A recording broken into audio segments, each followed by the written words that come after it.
Hello, my name is Joseph Ferreri, and I will be presenting the first half of our final project presentation for ECE 314, the 4-quadrant analog signal multiplier. The project proposal originally was to develop an analog signal multiplier which will output the real operation of multiplying two input signals of any amplitude, positive or negative. These signals will be supplied by waveform generators that we will specify later. The methods used to take on this problem involve the basic properties of op-amps and some basic circuit analysis. A combination of concepts like the virtual short in op-amps, Kirchhoff's current and voltage laws, and Shockley's BJT voltage current equations allow us to analyze the circuit to show that we end up with the multiplication of two voltage signal inputs amplified by the resistor values in the circuit. The reason we chose these methods is because it allowed us to utilize a full 4-quadrant multiplier. This means that we can operate in all 4 quadrants of the unit circle and obtain a real output given any combination of positive and negative signals. The components of this circuit are relatively inexpensive and are not too complicated to deal with. The implementations we used for this circuit include a combination of analog voltage amplifiers, analog current amplifiers, where the feedback loop is controlled by BJTs rather than resistors. After some research and simulation, we settled on components that sufficiently multiplied the two input signals. We settled on specifically the UA741CP op-amps due to their low cost and proven performance, as well as some 2N2222 BJTs due to their availability. We chose the base resistance value to be 10 kiloohms in order to obtain enough current to stay above the noise floor of our oscilloscope that's measuring the output. This is our circuit schematic in LT-SPICE. We also ran some simulations.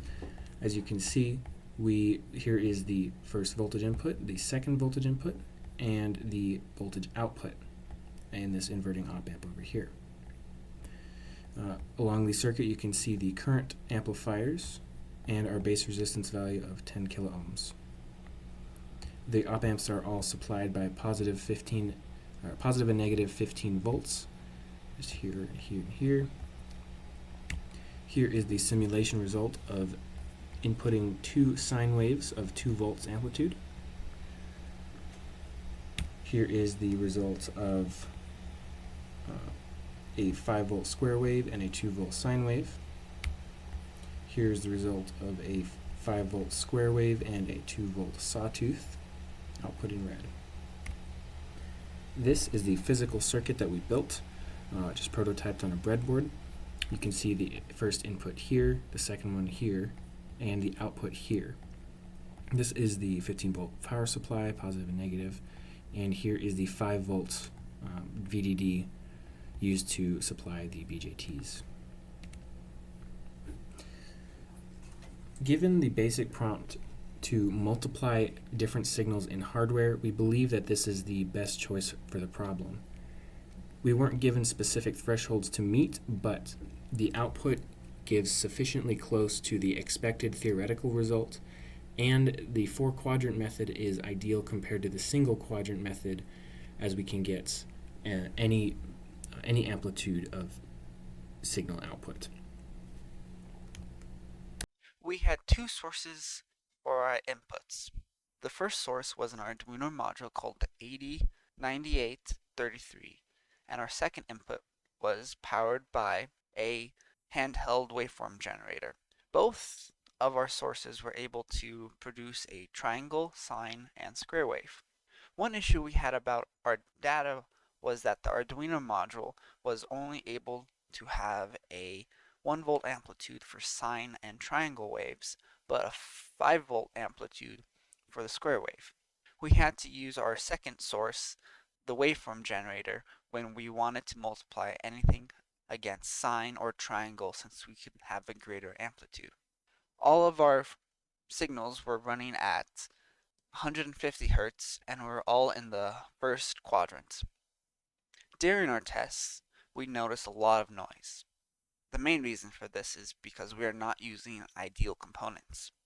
One component we were using that we thought contributed the most to the noise were the op amps we chose. We were using the 741 op amp. They are very old and can contribute to noise. Another reason we thought we were getting noise was because we built everything on a breadboard, which can cause a lot of parasitic capacitance throughout the circuits. Here's an example of it working. We multiplied a 5-volt square wave from the Arduino module and a 2-volt square wave from the handheld function generator. Here it is again, but with the same 5-volt square wave times a 2-volt sine wave. And as you can see in this picture, we get lots of noise around the peaks and where it bottoms out. And then again, a square wave times a 2-volt triangle or ramp signal. We know that it is working by the shape of the output signal. When we multiply a sine and a square wave, we got what we expected from the hand calculations as well as the circuit simulation. We believe this was a good idea on how to implement a 4-quadrant multiplier because it allowed us to multiply in 4 quadrants, whereas our other ideas and designs only allowed us to multiply in the first quadrant. We learned a lot in this project.